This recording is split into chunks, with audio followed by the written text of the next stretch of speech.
Long ago in the Shire, a hobbit named Bilbo Baggins lived a quiet life until the day a wizard knocked on his door and everything changed. My name is Gandalf the Grey, and you're listening to the summary of The Hobbit. Let's begin. Chapter 1. An Unexpected Party. The story of The Hobbit begins at Bag End under the hill in the cozy home of Bilbo Baggins. Hobbits are small folk with leathery feet and round bellies. They delight in meals, gardens, and the quiet comforts of life. Their simple nature makes Bilbo's coming adventure all the more surprising, for he will soon find himself doing things no Baggins was ever expected to do. One morning, while Bilbo enjoys his pipe outside after breakfast, Gandalf the wizard appears at his door. The wizard speaks of adventure, but Bilbo resists, doing all he can to send Gandalf on his way. Flustered, he retreats into his home, forgetting that he had, in passing, invited Gandalf to tea the next day. The following afternoon, Bilbo answers a knock at the door, expecting Gandalf. Instead, he finds a dwarf on the doorstep. Then another arrives, and another, until 13 dwarves have entered his home. Dwalin, Balin, Kili, Fili, Dori, Nori, Ori, Oin, Gloin, Bifur, Bofur, Bombur, and their proud leader, Thorin Oakenshield. Gandalf joins them as well. They eat heartily, play music, and sing long into the night before speaking of their true purpose. Bilbo soon learns that the dwarves believe him to be a master burglar, a role Gandalf has assured them he can fill. Their quest is to reclaim the Lonely Mountain, Thorin's ancestral home, and its vast treasure from the great dragon Smaug. Gandalf produces a map drawn by Thorin's grandfather and gives Thorin a small silver key to wear on a chain. Though Bilbo feels a stirring in his heart, a sudden longing to see mountains, waterfalls, and deep caves, he tells himself he has no taste for such peril. That night he goes to bed resolved not to join them. Chapter 2. Roast Mutton. At dawn, Bilbo awakens to find the dwarves gone, leaving behind only a kitchen piled with dirty dishes. Relieved, he sets about breakfast, but Gandalf soon returns, asking when he intends to set off. In a rush, Bilbo is hurried out the door and sent running to meet the company at the Green Dragon Inn. There a pony is waiting for him, and together they set off on the road. That evening, they make camp, and from afar they notice a dim firelight in the woods. The dwarves urge Bilbo to investigate, reminding him of his role as burglar and of the quiet step of hobbits. Slipping closer, Bilbo discovers 3 large and vulgar trolls around a fire. Hoping to prove himself useful, he attempts to pick one's pocket, but is quickly caught by a troll named William. Injured and frightened, he falls to the side while the trolls argue over what to do with him. The commotion draws the dwarves, who rush forward but are captured one by one. They are bound and stuffed into sacks, while Bilbo hides trembling in a bush. At last, Gandalf returns. Using his wits, he keeps the trolls quarreling until dawn approaches. Caught unawares by the rising sun, the trolls are turned to stone, for such is their fate if they linger above ground in daylight. Chapter 3. A Short Rest. After narrowly escaping the trolls and taking what they could from their lair, food, weapons, and gold, the company rests for a few days. Gandalf then leads them toward Rivendell, the fair valley of the elves, where Elrond keeps the last homely house. As twilight falls, the travelers hear singing from the woods. The elves find them before they can find the elves, and while the dwarves remain uneasy, for dwarves and elves are seldom friendly, Bilbo is captivated. The elves seem to know more about him than he expects, deepening his curiosity. They soon arrive at the last homely house, where they are welcomed into joy and comfort. Bilbo, in particular, would have gladly stayed there forever. They remain for over 2 weeks, enjoying the peace. Elrond himself, noble and wise, tells them much. He reveals that the blades taken from the trolls were ancient weapons of Gondolin, forged for the goblin wars of long ago. Studying Thorin's map, Elrond also discovers hidden runes, which say that the secret door into the mountain will only be revealed by sunset on Durin's Day, the dwarves' new year.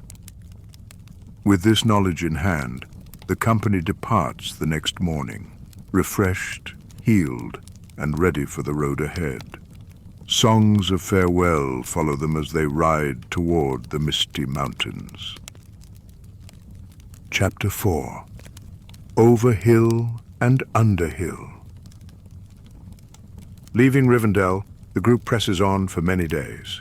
Bilbo often looks back toward the west, thinking longingly of his hobbit hole and questioning his decision to come. The others begin with high hopes, but Gandalf knows the wild lands ahead hold dangers.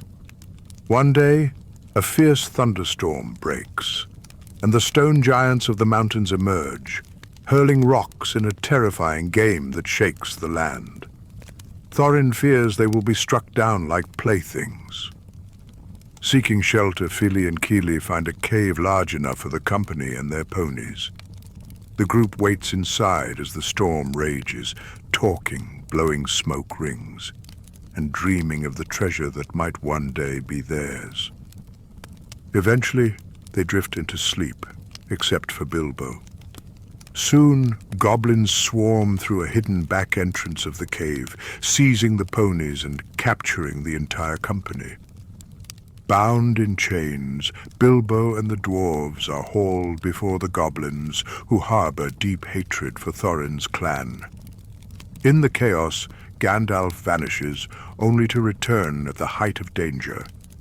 A flash of his sword strikes down the great goblin, and the company flees into the tunnels. They race through twisting passages, pursued by goblins. But in the confusion, Dori and Bilbo fall behind. As the goblins close in, Bilbo slips, strikes his head, and falls into the darkness, losing consciousness. Chapter 5. Riddles in the Dark. When Bilbo awakens, he is alone in the pitch black. Crawling forward, his hand brushes against a small metal ring lying on the tunnel floor.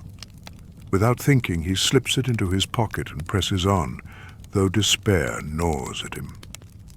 Reaching for comfort, he finds the sword taken from the trolls. Its faint glow reminds him it is elvish steel, made to shine in the presence of enemies.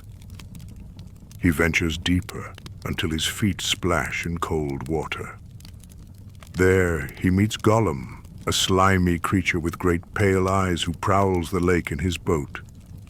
At first, Gollum considers Bilbo a meal, but unnerved by the hobbit's boldness and sword, he proposes a game of riddles.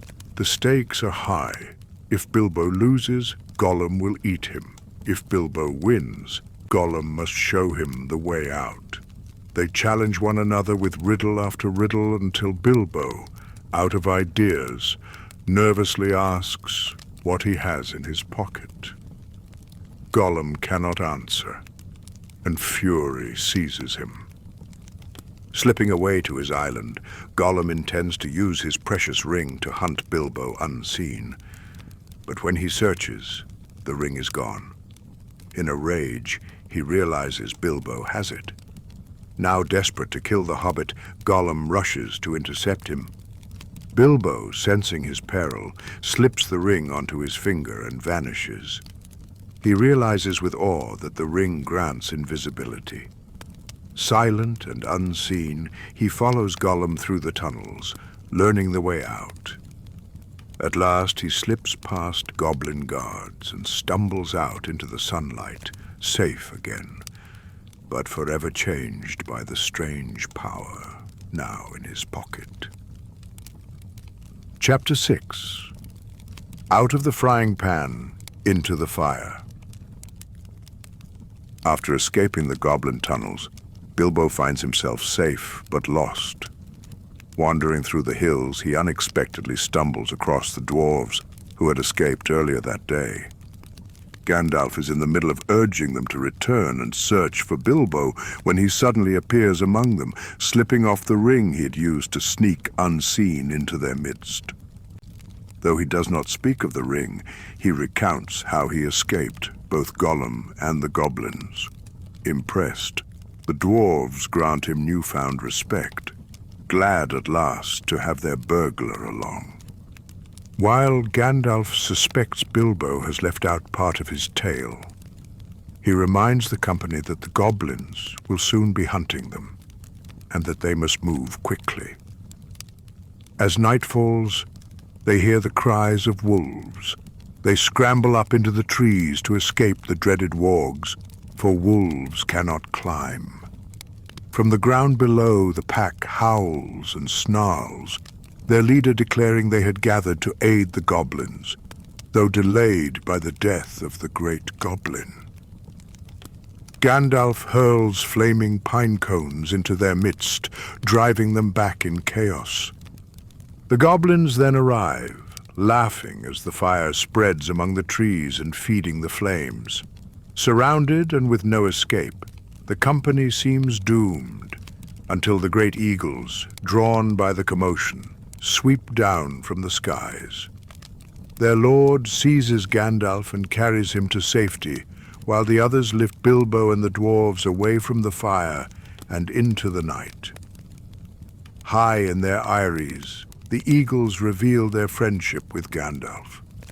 Though they will not carry the company the whole way, fearing the wrath of men who would mistake them for raiders, they agree to fly them onward at dawn.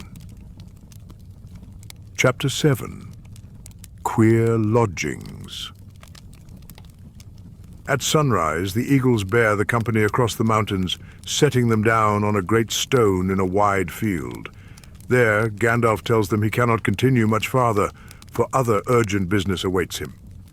Before he departs, he plans to guide them to the home of an ally, Beorn, a skin changer who lives in the forest. Beorn is said to be sometimes a massive black bear, and sometimes a great man with wild hair and a heavy beard. As they approach through meadows filled with buzzing giant bees, Gandalf warns the dwarves to stay back until called. He and Bilbo alone step forward to Beorn's house, where they find him waiting with an axe. Gandalf introduces himself and carefully begins the tale of their journey. One by one, he calls the dwarves to join them in pairs, easing Beorn's irritation at the growing number of guests by weaving them into his story. Though not fond of visitors, Beorn is fascinated by their adventures and welcomes them into his home, feeding them well. Over the next 2 days, Beorn listens and then shares his own knowledge. He tells them the goblins are enraged at the death of their leader, and that the wolves seek vengeance as well. He agrees to help them on their journey, providing ponies, food, and weapons. But he gives 2 warnings. They must not drink from the enchanted black stream in Mirkwood, and they must never stray from the forest path. Heavy-hearted, they set out once more. At the edge of Mirkwood, Gandalf tells them he can go no farther. Filling their water skins, they bid him farewell. He leaves them with one final command: take care of yourselves and never leave the path. With spirits low, the company steps into the dark wood. Chapter 8. Flies and Spiders. The forest proves darker and more dreadful than they imagined, its air heavy and its light dim. Days stretch endlessly as food and water run thin. When they reach a wide black river, they haul a boat across and ferry themselves over, but in the confusion, Bomber falls in. Pulled out alive, he falls into a deep, enchanted sleep that lasts many days. Their rations gone, the group presses on in despair. At Thorin's urging, Bilbo climbs a tall tree to see beyond the canopy. To his dismay, all he can see is more endless forest. Soon after, Bombur awakens, sorrowful at missing meals, and tells of dreams of feasts in green forests. That night, the company sees flickering red lights in the distance. Despite Gandalf's warning, they stray from the path to investigate, stumbling upon elven feasts that vanish each time they approach. Weary and scattered, Bilbo at last wakes to find himself wrapped in webbing by a giant spider. He fights desperately, drawing his sword to kill the creature. Naming the blade's sting, Bilbo rescues his companions, slaying many spiders and driving others off. In the battle, he reveals the power of his ring, astonishing the dwarves. Exhausted, they rest at last, only to discover Thorin is missing. Thorin, captured in the night, has been taken to the halls of the Wood Elf King. The elves suspect him of evil intent, and though he claims his company was only seeking food, he refuses to explain their true quest. Angered, the Elf King has him thrown into the dungeons. Chapter 9. Barrels out of bond. The morning after their fight with the spiders, the company resumes its weary march, only to be surrounded by wood elves. Too weak to resist, they are captured, though Bilbo slips on his ring and follows unseen. The dwarves are taken before the Elf King, who demands to know their purpose. They refuse to reveal their quest, and the king has them locked in separate cells until one will speak. For many days, Bilbo remains hidden in the palace, sneaking through its halls and devising a plan. He eventually discovers Thorin imprisoned and learns of the others' fate. Determined to free them, he steals the keys from a careless guard and unlocks the cells. His plan is daring. He hides each dwarf in an empty wine barrel, which is then cast into the river to float beyond the palace walls. When the last barrel is rolled away, Bilbo leaps into the water and clings to it as the river carries them downstream. The barrels are gathered by elves on a raft, lashed together for transport to Lake Town.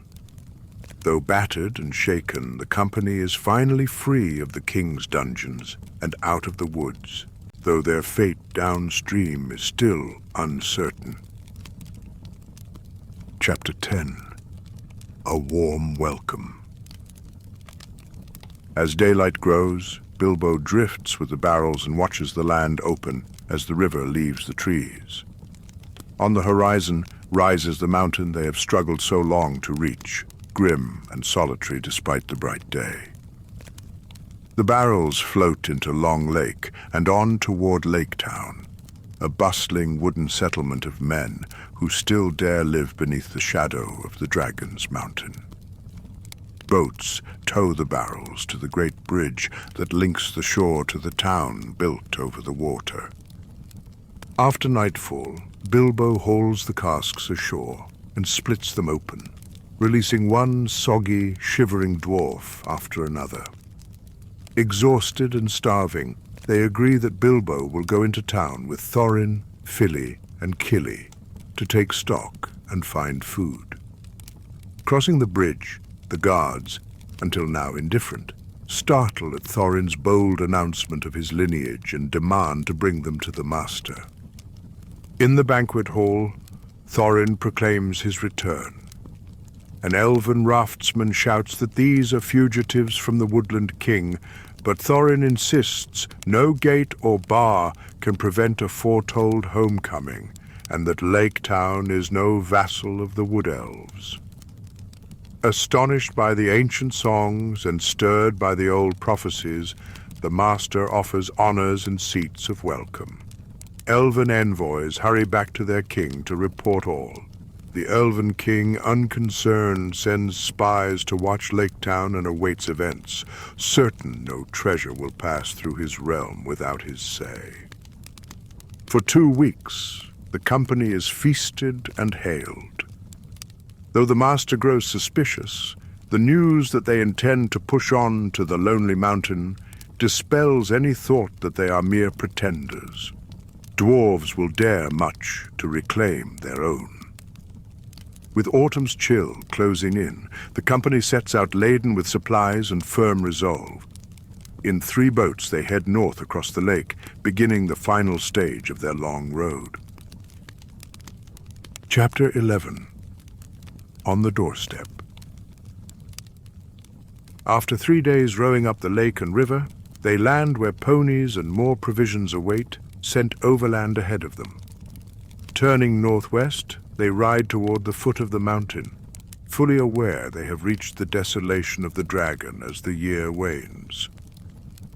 Hearing and seeing nothing of Smaug, they make camp on the western side at a place called Rivendell. Thorin orders a scouting of the southern spur and the front gate. Bilbo, Balin, Fili, and Kili go down and find the land blasted and barren, the riverbed scorched by ancient fire. Unwilling to risk the main entrance, they return dispirited. Surprisingly, Bilbo proves the hopeful one, urging a renewed search along the western cliffs for the hidden door marked on the old map.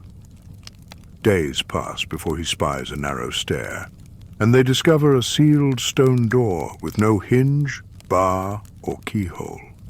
Yet all are certain it is the secret way. Higher up, they find a path curling further into the heights, but none dare try it. They take turns prying at the door, but iron and craft do nothing against the old enchantment. Dark thoughts even stray to sending Bilbo through the front gate while wearing the ring. As the light fades, Bilbo notices a strange play of evening and rising moon on the rock.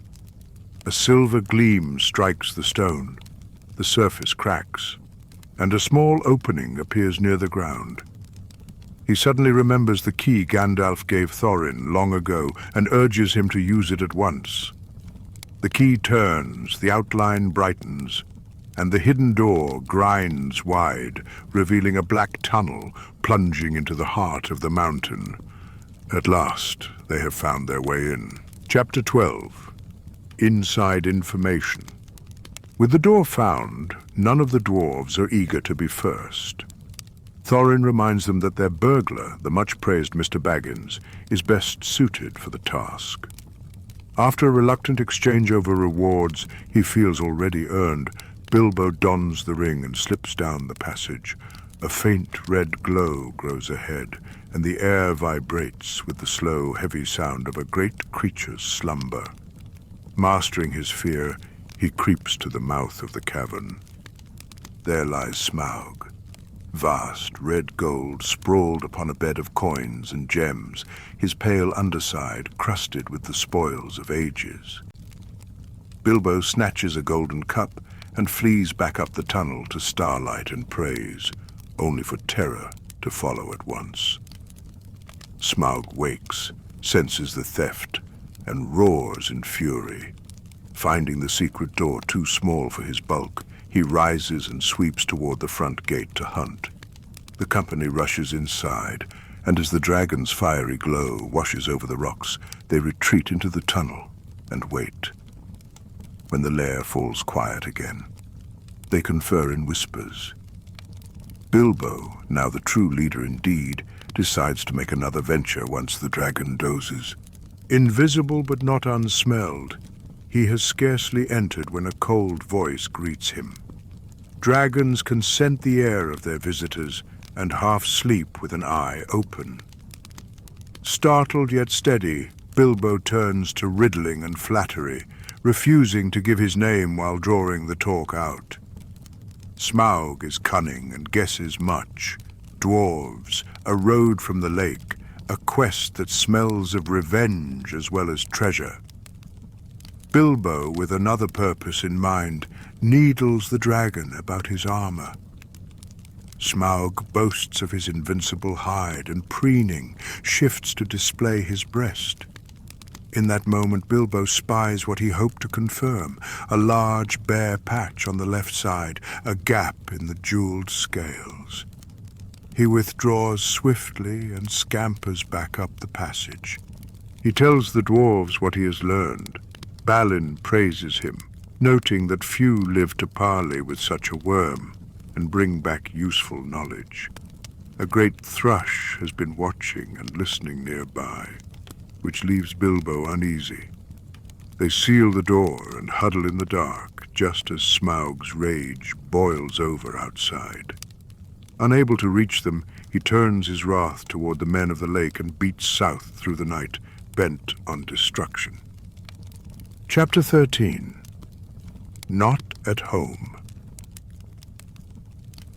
Trapped inside the mountain, the company realizes there is nothing for it but to venture deeper. Thorin takes the lead beside Bilbo, and together they descend the tunnel. Entering a vast cavern of utter darkness, Bilbo asks for light, but the dwarves hesitate to carry a flame. Reluctantly, Bilbo lights a torch and begins to climb the towering mounds of treasure. His eyes fall upon a brilliant gem unlike any other, the Arkenstone, the heart of the mountain, of which Thorin had often spoken. Entranced by its radiance, Bilbo takes it and slips it into his pocket, not fully understanding why. On his way back down the golden slope, Bilbo stumbles and snuffs out his light. Disoriented in the dark, he calls to the dwarves, who soon light torches and follow the sound of his voice. Their flames reveal the staggering hoard beneath them, and the sight awakens in every dwarf the deep, ancient greed of their kind. They eagerly explore, gathering gold and jewels. While Thorin arms himself with fine blades and gifts, Bilbo a shirt of silvery mail. Mithril, the rarest of all metals. Once they have taken what they can carry, Thorin leads them through the echoing halls and out the front gate into the open air. Seeking refuge, they travel to an old watchpost carved into the mountain's southern spur, where they make camp. As they drift into uneasy sleep, their thoughts linger on the question that haunts them all. Where has the dragon gone? Chapter 14. Fire and Water. Far to the south, in Lake Town, the people notice a growing red glow above the mountain. Soon they realize the truth. Smaug has awakened and is descending upon them. Alarm bells and trumpets sound as panic spreads through the wooden streets. The dragon's fury lights up the sky. No fireworks ever imagined could match the horror of that night. Among the defenders stands Bard, a grim and capable archer. As Smaug rains fire, the townsfolk loose arrows in vain. The beast smashes roofs and towers, his scales turning aside every shaft. Bard, left with a single black arrow, takes aim as a thrush lands beside him and cries out for him to wait until the dragon turns. Seeing the bare hollow on Smaug's left breast, Bard looses his final shot. The arrow flies true, piercing the dragon's one weak spot. Smaug crashes in flames into the ruins and waters below. His reign of terror ended at last. In the aftermath, the townspeople hail Bard as their savior and seek to crown him king. But the master of the town deflects the blame, insisting that the company of dwarves is responsible for waking the dragon. Bard, unwilling to argue, declares he will travel north to learn what has become of the mountain, and perhaps of its treasure. The elven king, hearing of the disaster, gathers his host to aid the stricken people. Some elves stay to help rebuild the ruined town before winter sets in, while the rest march north beside Bard toward the lonely mountain. Chapter 15. The Gathering of the Clouds. At the mountain, Bilbo and the dwarves notice flocks of carrion birds circling overhead, a grim omen. Among them comes the old thrush, who brings an ancient raven capable of speech. The raven croaks news that Smaug is dead, and great changes are stirring in the south. Yet he warns them to take no joy too soon, for word of the dragon's fall has spread, and many now lust for the lost gold of thrall. Fearing invasion, Thorin sends the raven to summon his kinsman Dain from the north with all haste, while the company fortifies the front gate. Days later, torches flicker in the distance, an approaching army of men and elves. At dawn, they come forward seeking peace, offering parley before the mountain. Thorin, proud and distrustful, rejects them outright, refusing to negotiate with armed hosts at his door. Bard, angered but resolute, warns that they will return and give him time to reconsider his folly. As the armies withdraw, Bilbo's spirits sink. The mountain feels more like a prison than a home reclaimed, and he grows weary of Thorin's growing obsession with gold and vengeance. Chapter 16. A Thief in the Night. The days drag on as the dwarves inventory their treasure. Thorin's mind is consumed by the search for the Arkenstone, which he prizes above all else, vowing to punish whoever withholds it. He also hears word that Dain and his army are only 2 days away. Bilbo, troubled by the looming conflict, decides to act. Under cover of darkness and aided by his ring, he slips away from the mountain and makes his way to the camp of Bard and the Elven King. Weary and desperate to end the strife, Bilbo explains the situation and offers them the Arkenstone as a bargaining tool, hoping it can buy peace. The sight of the gem stuns both leaders, and they praise Bilbo for his wisdom and courage. They urge him to stay with them for his safety, knowing Thorin's wrath will be terrible when he learns the truth. But Bilbo refuses, wishing only to return to his friends. As he departs, he unexpectedly encounters Gandalf, who congratulates him on his bravery and foresight. The wizard warns that hard days still lie ahead, but his presence comforts Bilbo nonetheless. The Hobbit hurries back to the mountain before dawn, anxious to arrive before anyone notices he is gone. Chapter 17. The Clouds Burst. The next day, a small party approaches the mountain. Thorin, expecting surrender, is startled to see Bard and the Elven King among them, along with what appears to be an old, crooked man. He calls down from the gate, warning that their pleas are useless if they will not depart. Bard steps forward and produces a final bargaining chip, the Arkenstone of Thrain. At the sight of the sacred gem, Thorin's fury ignites. Demanding to know how they came by it, he turns in rage upon Bilbo, who confesses in fear that he was the one who gave it away. Thorin, seething, declares that he will trade 1/14 of the treasure, the portion owed to each member of the company, in exchange for the stone, but banishes Bilbo from his sight if he values his life. The old man then reveals himself to be Gandalf and commands that Bilbo's safety be guaranteed.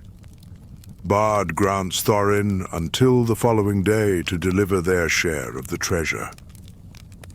At dawn, word reaches Thorin that Dain's army of dwarves has arrived. Bard and his men refuse to let them pass, and the two forces face one another before the mountain. While the Elven King urges restraint, the dwarves advance in anger. Just as battle seems inevitable, Gandalf rushes forward, raising his staff and shouting for all to look north. Dark clouds fill the sky, and a swarm of bats blots out the sun. The goblins are upon them, led by Bolg of the north. whose father was slain by Dain long ago. Riding wolves and wargs, their host pours across the plain. The three armies, men, elves, and dwarves, join forces against the oncoming tide. The battle rages across the valley, elves striking first in vengeance, dwarves charging from the opposite line, and goblins crashing between them.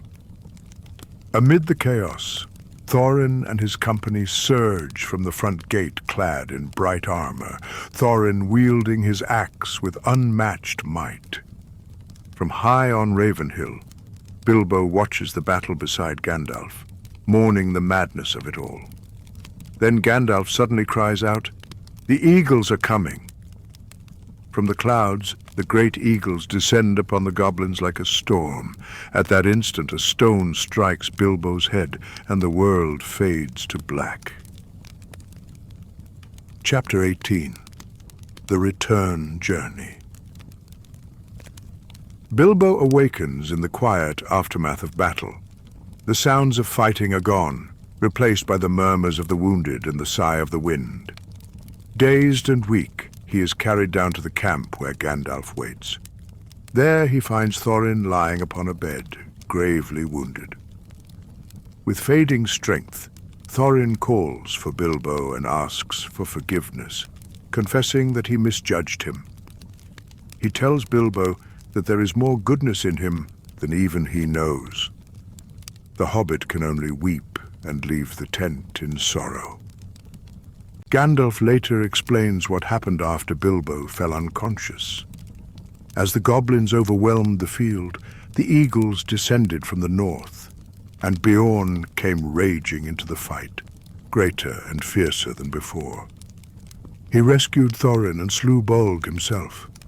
With their leader dead, the goblin horde broke and fled, pursued and destroyed in the wilds of Mirkwood. Thorin is laid to rest deep within the mountain, the Arkenstone set upon his breast. Dain, his kinsman, becomes the new king under the mountain. Fili and Kili, who fell defending Thorin, are honored beside him. The surviving dwarves remain with Don, while Bilbo prepares to return home with 2 small chests of gold and silver as his share of the treasure. Before parting, Balin assures Bilbo that he will always be welcome should he ever return, and Bilbo invites the dwarves to visit the Shire whenever they please. No need to knock, he tells them. Tea is at 4. Accompanied by Gandalf, Bilbo journeys south alongside the elves. Though saddened by their losses, all take comfort that the shadows of Smaug and the goblins have been lifted. At the forest's edge, Bilbo and Gandalf bid farewell to the Elven King, and Bilbo offers him a necklace as a gift of friendship. The king, moved by his courage, declares Bilbo an elf friend and blesses him on his way. By midwinter, Gandalf and Bilbo reach Beorn's house and rest there until spring, then set out once more for the Shire. Chapter 19. The Last Stage. On the 1st of May, the 2 travelers reach Rivendell, where the elves greet them with song. Resting there for a time, Bilbo learns what Gandalf had been about during his absences. He and a council of wizards had driven the necromancer from Mirkwood, restoring peace to that dark land. After a week's respite, Bilbo and Gandalf continue their journey west. As they near the Shire, Bilbo grows nostalgic for his old life, only to find upon arrival that his home is being auctioned off. His neighbors long ago declared him dead. He barely manages to reclaim his belongings and his home, though the gossip and confusion linger for years. Bilbo's return causes quite the stir, and he is never again considered entirely respectable by Hobbit standards.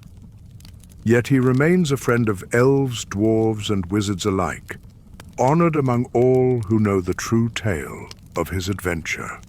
Years later, Bilbo sits contentedly in his study, writing his memoirs, There and Back Again, A Hobbit's Holiday. Gandalf and Balin visit him there, bringing news from distant lands. Bard has rebuilt Lake Town.